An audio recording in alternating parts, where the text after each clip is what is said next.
En 1998, la UNESCO va inscriure dins de la llista del Patrimoni Mundial la candidatura de l'art rupestre de l'arc mediterrani de la península Ibèrica.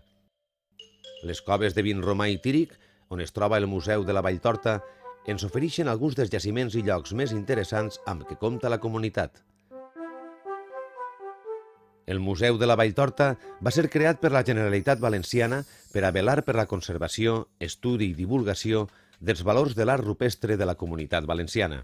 En les seues instal·lacions compta amb una sala d'exposicions temporals i 4 d'exposició permanent en què es presenta una mostra sobre l'art rupestre de la comunitat valenciana.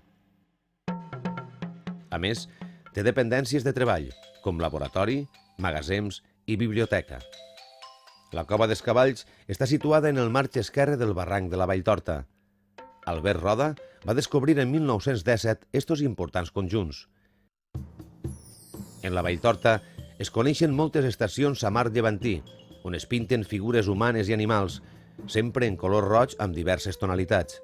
Destaca una cacera de cérvols entre figures humanes amb arcs i fletxes i amb diferents tipus de pentinats, plomes i cintes al front, tronc i extremitats.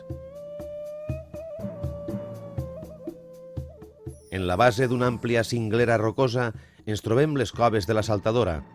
Van ser descobertes en les prospeccions arqueològiques iniciades arran del descobriment de la Cova dels Cavalls.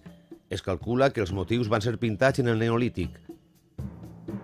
Entre els 153 motius pintats, podem destacar un arquer ferit, una figura que porta un xiquet als muscles, escenes de caça i animals com ara cérvols, cabres, porcs senglars i bous.